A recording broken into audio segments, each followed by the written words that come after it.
हमारी यात्रा सेम मुखिम की है और हम उत्तरकाशी से निकले चौरंगी नाथ जी के दर्शन किए। सबसे पहले चौरंगी नाथ जी सिद्ध भूमि चौरंगी खाल में है। यह बाबा गोरखनाथ जी के ब्रह्म शिष्य में से एक शिष्य हैं बाबा चौरंगी नाथ। चारों तरफ से हरे भरे बांज के जंगलों से घिरा हुआ चौरंगी नाथ जी का सिद्ध पीठ है। यहाँ से जाने वाले श्रद्धालु बिना दर्शन करे नहीं जाते। हमने भी वही किया और उनका आशीर्वाद लेके हम यहाँ से प्रस्थान हुए शेम मुखिम के लिए। बाबा चौरंगी नाथ जी की प्रतिमा आप देख रहे हैं, यही सिद्ध भूमि है जहाँ पर बाबा चौरंगी नाथ जी ने अपनी सिद्धि की और यहीं पर वो समाधि ली। अभी हम पहुँच चुके हैं कोडारा में।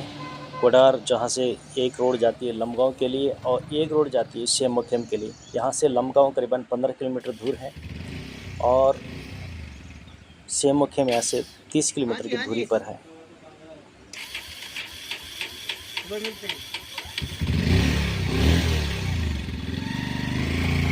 यहाँ पर पहुँचे हैं मुखिम गांव के पास। हमने मड़वागी की कुछ शूट नहीं कर पाए क्योंकि वहाँ जाते जाते हमें रात के 9 बज चुके थे और वहाँ से हमने खड़ी चढ़ाई शुरू की रात को 9 बजे। तो हम करीबन 10:30 बजे जो है मंदिर तक पहुँचे। हमें वहाँ जाने में करीबन 1.5 घंटे का रास्ता विश्राम करते करते हमने जाएंगे। तय किया पैदल, जो कि खड़ी चढ़ाई है। विश्राम की सुविधा है और बीच बीच में यहाँ पर मास्टर जी आज चढ़े चढ़ेले बैठने की सुविधा है। लाइट भी सारे रास्ते में सौर ऊर्जा लगी हुई है और यहाँ पर भैरव जी का मंदिर था, वहाँ पे हमने दर्शन किए और वहीं पर ही विश्राम किया 15-20 मिनट। फिर हम वहाँ से निकले। फाइनली हम मंदिर में पहुँच गए हैं और मंदिर में यहाँ पर मंदिर के नीचे पानी है, ठंडा पानी। एकदम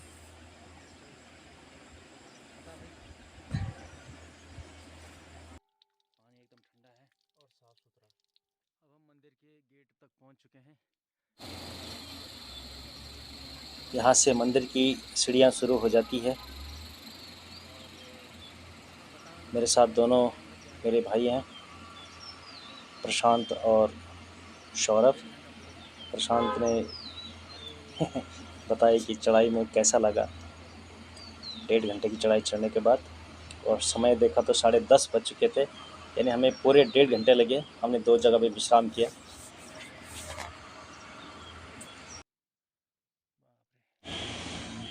जितने भी थकान लगी हो, यहाँ पर जब पहली झलक मंदिर की दिखती है, मंदिर का गेट दिखता है, तो सारी थकान जो है ख़त्म हो जाती है। हम मंदिर के परिसर में पहुँच चुके हैं और सारी थकान ख़त्म हो गई। रात के 10:30 बज चुके हैं। हमने सबसे पहले यहाँ पर प्रभु के दर्शन करे।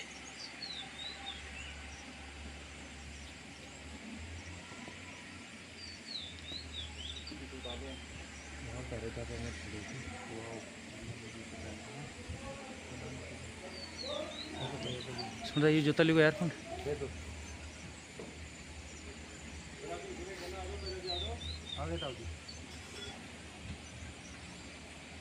गणपति 52 गणों के राजा श्री गंगूरामौला जी के दर्शन किए सबसे पहले। उसके बाद हमने अंदर द्वारिकानाथ भगवान शेम नागराजा के दर्शन किए। एक गर्भगृह है, रुक्मणी जी और कृष्ण भगवान जी, साथ में हनुमान जी, लड्डू गोपाल जी। ये है भगवान शेम नागराजा शिला। उसके बाद हमने यहाँ पर भोजन की व्यवस्था की, खाना पीना खाया।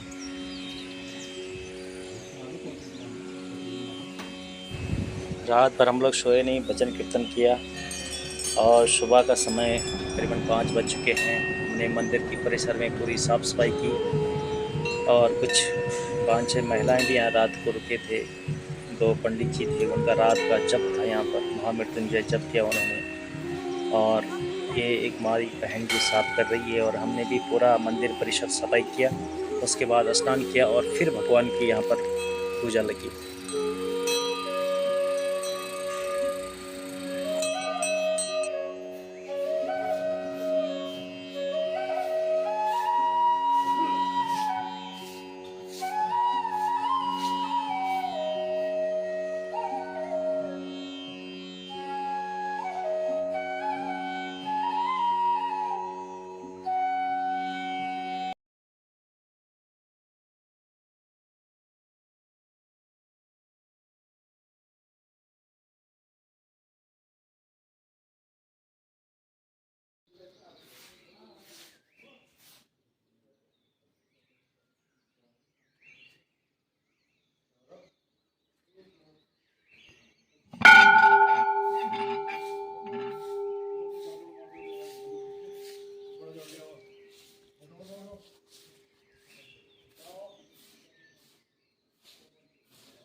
यहाँ पर गणपति राजा गंगूरमोला जी की पूजा अर्चना की और उसके बाद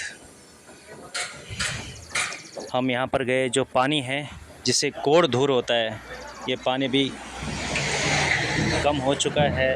पहले यहाँ पर बहुत ज़्यादा पानी आता था, अब ये पता नहीं किस कारण से पानी लुप्त हो रहा है, पता नहीं। जो सफ़ेद कोड़ होता था, इसमें पौड़ी के लोग भी यहाँ पर आते थे, दूर दराज से लोग आते थे जिन पे सफ़ेद दाग होता था और इस पानी से जो है ठीक होता था। पहले पानी यहाँ पर आता था तो इस पानी की मात्रा बहुत ज़्यादा थी, लेकिन अब ये जो है बूंद बूंद में कन्वर्ट हो चुका है। पहले यहाँ पर ही आता था और खूब पानी आता था, हमने देखा है, लोग बताते थे।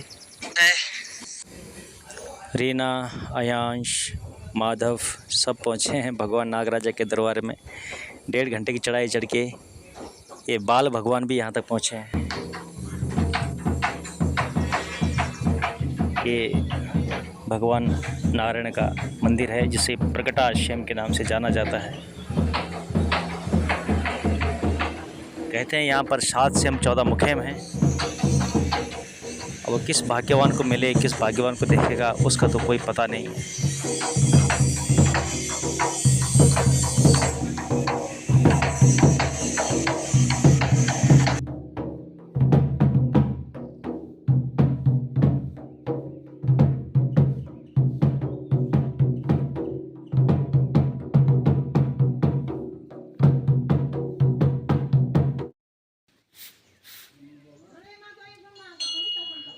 सारा होने के बाद फिर हम यहाँ से प्रस्थान हुए डुगडुगी ढूंगी के लिए।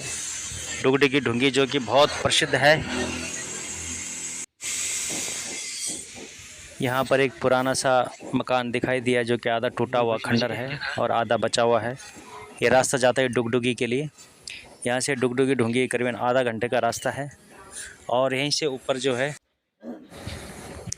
इन जंगलों में बाघ शेर का राज जो है चलता रहता है। यहाँ पर जंगलों में थुनेर, बांज, भ्रांस, मोरू और केदारपाती सबसे ज़्यादा प्रसिद्ध है। कैमरा बना के खींचा ये सारू फोकल में भीतर बैठे हुए हैं ना। खरसों का पेड़ जो बहुत पुराना है, इसको देख रहे और जांच रहे हैं। बताओ डुगडुगी ढूंगी क्या होंगी और यह खा क्या। पहली झलक डुगडुगी ढूंगी की बड़ा ही रमणीक स्थल है, बड़ा सुंदर स्थान है जहाँ पर भगवान नारायण खड़े हुए थे। कहते हैं इसी जगह पर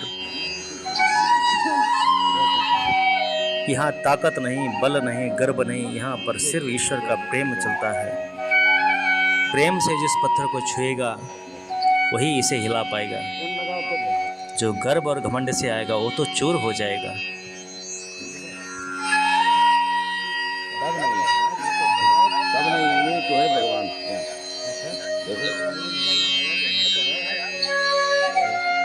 ये प्रेम है। देखो रजबीर सिंह राणा जी जो भगत हैं, शुद्धा रमोले जी के पशुआ भी हैं, इन्होंने उंगली से हिलाया तो पूरा पत्थर हिल गया।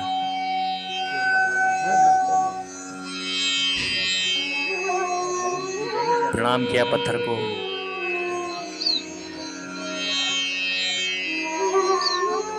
इसके नीचे कुछ नहीं है, नीचे से पत्थर खाली है। यहाँ पर जो पुजारी जी हैं रामपाल जी, उनसे बात करते हैं और जानते हैं भगवान शेम नागराजा और डुगडुगी के महिमा के बारे में। जी पंडित जी बताओ जरा कि मतलब ये पुरानी क्या मतलब। ओम नमो भगवते वासुदेवायम हरे कृष्णायाम परमात्मने नम सर्वरूपाय संस्थिताय तम विष्णु रूपाय ते नमः। सभी भक्तों से भगवान नागराजा को आशीर्वाद बनी रहो, दिन दुगुनी रात चौगुनी प्रगति। भगवान नागराजा कुटुंब परिवार में सुख शांति प्रदान कर। नमो नाथ नागराजाय नमो नारायणम भगवते वासुदेवायम हरे कृष्णायाम परमात्मने नमः। तो आप लोग भी वर्तमान में खड़ा छे डुगडुगी सेमक नाम स्थल पर, जखमा भगवान कृष्ण की एक विशाल शिला छे। जे शिला को आप लोग चाहो तो उस नारायण शिला का नाम से भी प्रसिद्ध मान सकता और डुगडुगी शेम का नाम से भी मान सकता। तो डुगडुगी शेम नामक स्थल में हमारा पूर्वज जो बताते हैं बात की भगवान श्री कृष्ण साक्षात रूप में इस शिला पर विराजमान थे। और भगवान श्री कृष्ण साक्षात इस शिला का अंश में जब भगवान श्री कृष्ण बंसी बजाते हैं तो जो आचरी मांत्री खट खंडवारी प्रिय ब्रहाड़ी गौताल की देवी सभी देवी देवताओं को नृत्य होता है। तो जब भगवान को नृत्य इन जगह पर होता है तो भगवान कृष्ण मैनावती जी की तपस्या पर होते हैं साक्षात दर्शन देते हैं। और यथावत रूप में भगवान ने बोलते हैं कि हे माता, जो मैंने बाल अवस्था में आपको वचन दिया था उसका पूर्ण होने का समय आ गया है। जी मेरा शुभ नाम रामपाल महाराज है। मूल निवास रैका गांव है मेरा। रैका रमोली गंगू की रमोली प्रसिद्ध जिसको माना जाता है, वही मेरा मूल गांव है रैका गांव।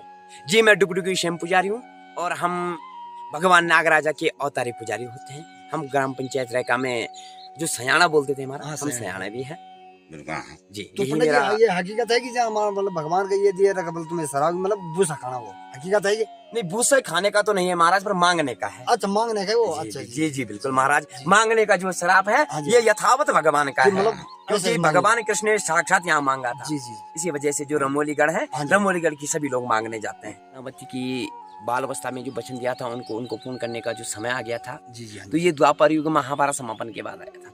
महाभारत समापन के बाद भगवान कृष्ण जब केदार खंड नामक स्थल में आए थे तो यहाँ के जो रमोला थे, गंगू रमोला महाराज, उनको 52 गढ़ों के राजा माना जाता। 52 गढ़ उस टाइम द्वापर में कुमाऊं मंडल होके निकलते थे। तो पूरे 52 गढ़ों के राजा गंगू रमोला महाराज के दरबार में जब भगवान कृष्ण एक बामन रूप में आए तो भगवान कृष्ण ने गंगू रमोला जी से 9 हाथ 9 विध जगह दान मांगी थी। जब जगह देने से गंगू रमोला जी ने इनकार कर दिया, तब जाके भगवान कृष्ण ने यहाँ कई रूपों का वर्णन किया था। कई रूपों का वर्णन करने के बाद भगवान नाग रूप में, बाघ रूप में, कई रूपों में भगवान ने गंगू रमोला जी को परेशान किया था।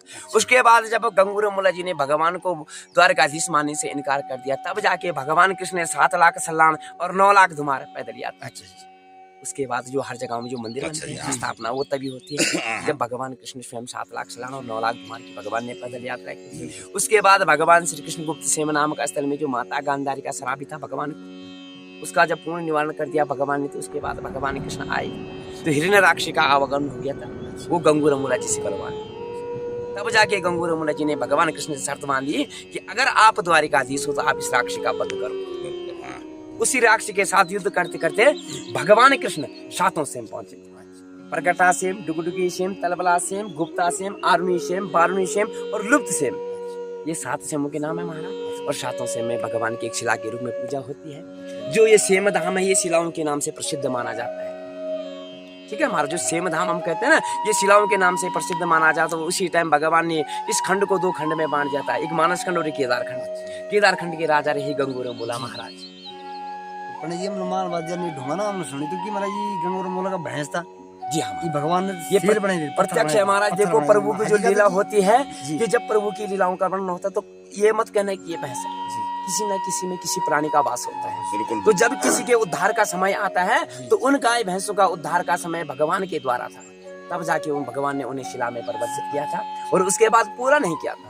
ये हमने पूरा किया नहीं, पूरा नहीं किया था। जिनका उद्धार होना था नारायण के, उन्हीं को भगवान ने श्रापित किया था और वहीं भगवान कृष्ण ने हिरण्यराक्ष को मारने के लिए एक झूला बनाया था जो अदृश्य है। अच्छा, तो यहाँ कई चीजें ऐसी है महाराज जो अदृश्य है, जो दिखती नहीं है।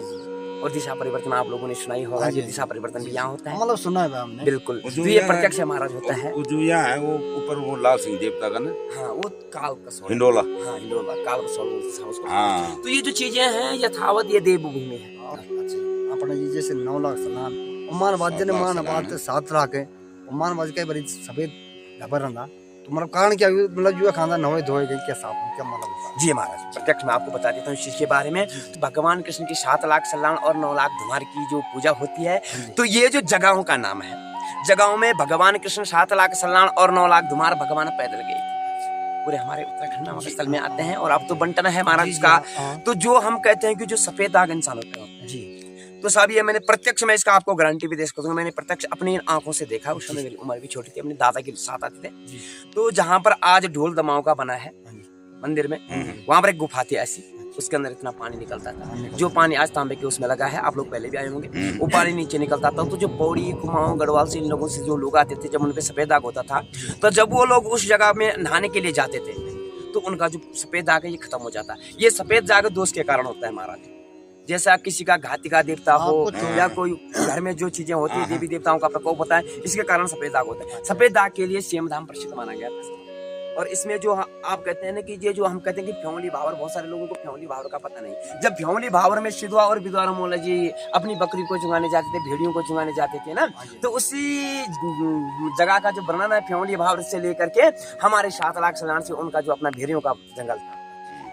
और जब बताते हैं कि पूरे भगवान ने जब उनके साथ छल कपट किया था, तो उसके बाद उनके लिए आश्री माँ की छाया का प्रकोप हुआ था और उनका जो है देहांत हो गया।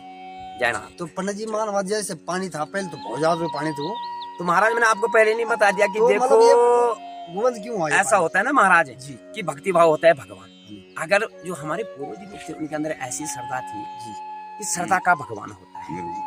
अब कर दे तो आप लोग जो है श्रद्धा से अगर कहीं आते हैं या श्रद्धा से किसी चीज को मानते ना, तो नारायण का वास हृदय में होता है। कहते हैं कण-कण में हरि है, तो बूंद बूंद मतलब बिल्कुल नॉर्मल कण-कण में हरि है। तो इसी प्रकार से होता है महाराज कि देखो प्रभु की कैसी इच्छा है। तो यो हकीकत था मतलब जन पहली मतलब 11 गति मेल हो तो बिल्कुल आज होता है। जन जन जनता बढ़ती तन तन पानी बढ़ता बड़ा बिल्कुल प्रत्यक्ष हकीकत प्रत्यक्ष आज तो आज भी की अभी देखते हैं महाराज। मैं 4-5 साल से तो मेले में वहाँ गया नहीं, क्योंकि स्वयं मैं यहीं पर हूँ। पिछले टाइम मैं यहीं की बात बताता हूँ आपको कि मैं ये आप शिला देखें। हाँ जी, ठीक इसी प्रकार ये दागों से बंधी हुई। जी जी, तो इसका भी प्रत्यक्ष है। तुम्हारे रवाई साइड के लोग गवादार हैं, आते हैं। हाँ नहीं गवादार भी हैं वो कि ऐसी बंधा था, ये लोगों की बंधन थे इसमें। एक मतलब वो व्यक्ति जिसको हम बोलते कि हमारी गढ़ वाली भाषा में नीचे बोलते उसको, और ये भी बोलते कि निकर्मा आदमी है। तो उस बंदे ने चमड़े के जूते पहन के यहाँ पर आया था। मैं शिला में विराजमान। अच्छा, एक माता जी थी, वो अपना दीपक जला रही थी, सरता का जो दीपक होता है। तो जैसे उस बंदे ने चमड़े के जूते लेके उस शिला को टच किया, शिला ने सीधे आग ले ली। इसका भयंकर वीडियो बनाया। इतनी खतरनाक आग ली उसमें कि मैं आपको धब्बे भी दिखा सकता। अगर मैं नहाया धोया होता तो ये शिला काली है, देख सकते हैं आप लोग। तो यहाँ पर प्रभु का ऐसा वास है कि जब उसको बोलो तो नास्तिक आदमी था वो, क्योंकि जब हम किसी देवस्थान में जाते हैं तो हमें जूते का प्रयोग होता है। वो बिल्कुल ये चीजें तो उस बंदे ने किया था। तो तब जाके यहाँ पर कई प्रकार के देवता प्रकट हुए। तो तब प्रभु की इच्छा से साहब मुझे ये बनाना पड़ा, क्योंकि यहाँ से गिरने का लोगों को डर था। तो ये चीजें हैं, कई चीजें हमारा यहाँ ऐसी। ना ये तो ठीक है। बहुत बहुत धन्यवाद। ठीक है, धन्यवाद धन्यवाद।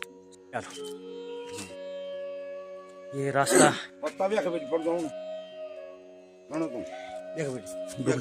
डुगडुग ढूंगी के लिए जाता है।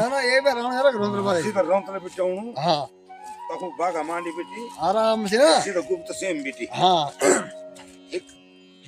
यहाँ से वापस जा रहे हैं मंदिर की तरफ और हमने दर्शन कर लिया है। अब हम वापस शेमुखे में जा रहे हैं।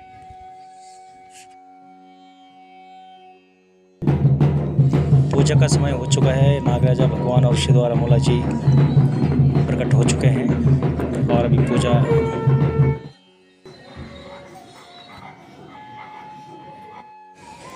कुलबीर सिंह राणा जी और नितिन भाई सेमल जी का यहाँ पर 1 दिवसीय नागराजा भंडारा रखा था।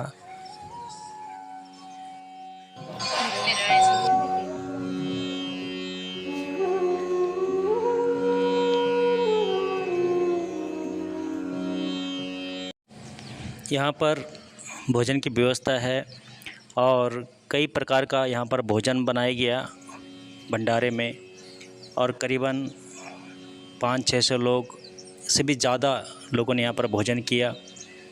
अगर भोजन की व्यवस्था और ज़्यादा होती तो शायद वो भी कम पड़ जाता है, क्योंकि यहाँ पर भक्तों की खूब भीड़ लगी हुई थी। भगवान स्वयं नागराजा के दरबार में कोई भी भूखे पेट नहीं गया।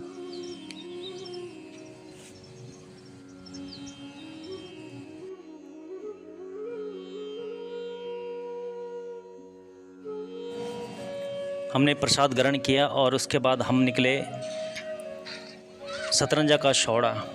ये मंदिर के ऊपर पड़ता है, करीबन आधा पौना घंटे का रास्ता है, 1 घंटा भी लग जाता है। बड़ा ही सुंदर और रमणीय स्थान है।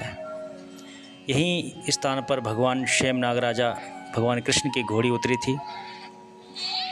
आपने कई पवाड़े गानों में भी सुना होगा, सतरंज का शौड़ा तेरी घोड़ी लांदी दौड़ा।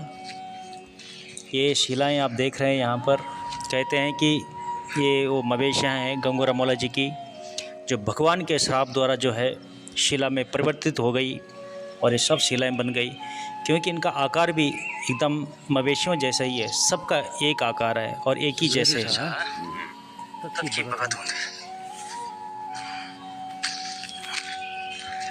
अब सच्चाई क्या है प्रभु ही जाने, लेकिन गाथाओं में, दंत कथाओं में तो यही सुनाया गया है। ये तुम की वही ना, तुम की करे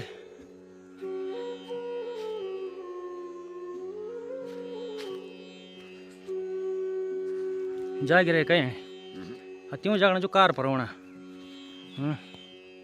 तुम जाइए कर घसी कर आराम आराम।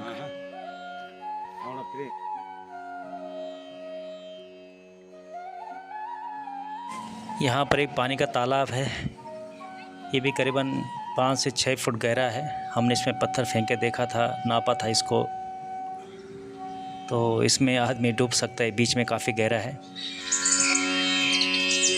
ये हमारे ही कुछ लोग हमारे साथ के वापस आ रहे घूम के।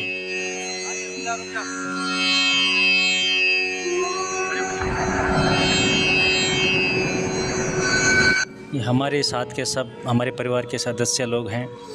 सो सतरंजा का शौड़ से घूम के आ गए, हमें थोड़ा विलम्ब हो गया, परंतु सब लोग एकदम खुश हैं और उनकी खुशियाँ उनके चेहरे पे बयां कर रही है।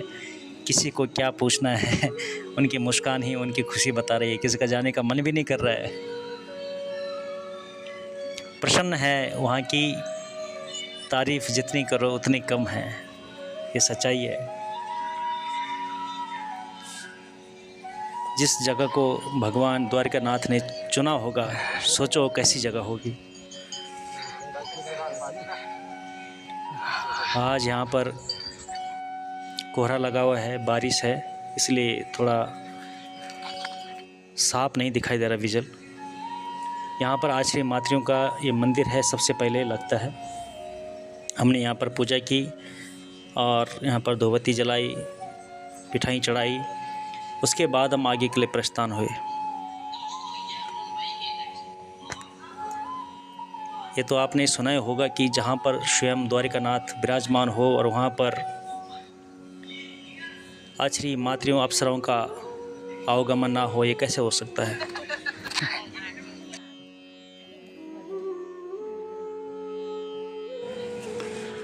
मथुरा से वृंदावन, वृंदावन से द्वारका, द्वारका से सीधा निकले भगवान स्वयं मुखे शतरंज का शौड़ा, जहाँ विराजमान थे गंगू रमोला महाराज, 52 गढ़ों के राजा गणपति गंगू रमोला जी के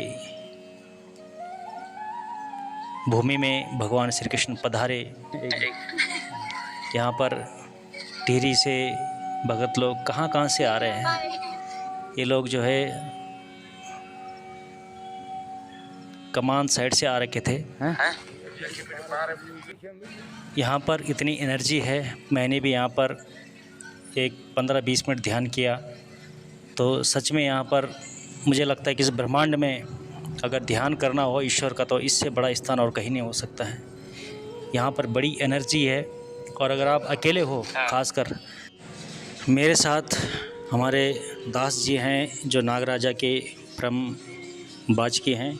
जानते हैं उनसे यहाँ के बारे में। वो यहाँ 2-3 बार के आ चुके हैं। ये शतरंज का शौड़ था अच्छा और सबसे पहले भगवान ने जो था अच्छा एक चरण डाली और यख माँ वो घोड़े दौड़ लगाउन थे अच्छा हैं और गंगू रमोला की भेड़ यख चर दी थे अच्छा ये सौड़ पर ये शौड़ पर।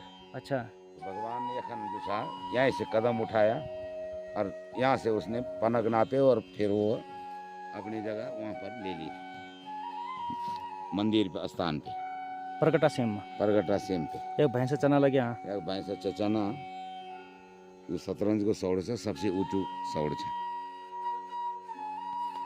धन्यवाद धन्यवाद मास्टर जी। धन्यवाद।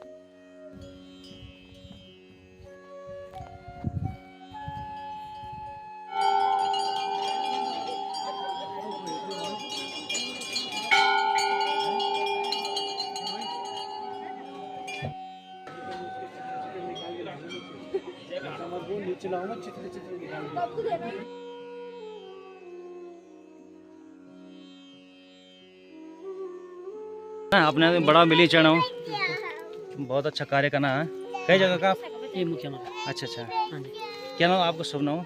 हमारा नाम सोनू भट्ट। सोनू भट्ट। तो सोनू भट्ट जी तो आप हमेशा लगाने खाई? लगाने पड़ती गुर्जा भी। हाँ तो आप जब भी यहाँ आओ तो सोनू भट्ट जी है, इनके पास नागराजा से रिलेटेड सभी चीज़ है।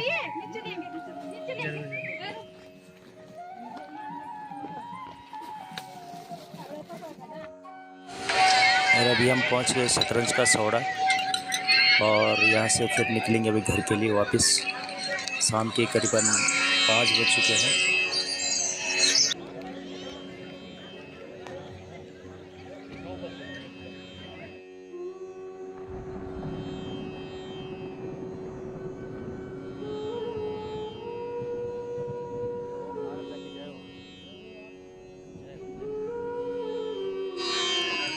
यहाँ पर कुछ बच्चे केदार पाती बेच रहे थे। हमने उनसे सारी केदार पाती ले ली और उनको भी घर में विदा कर दिया जल्दी से। और यहाँ पर जो है भगवान नागराजा की डोली आ रही थी चंबा बलजाना से। उनका विश्राम आज मड़वागी के सौड़ा में है कि कल प्रातः यहाँ से 5 बजे प्रस्थान होंगे शेम मुखेम के लिए। उनका आज का डेरा यहीं पर है।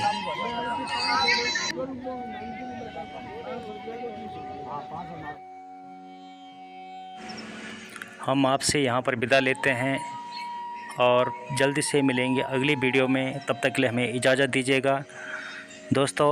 नाग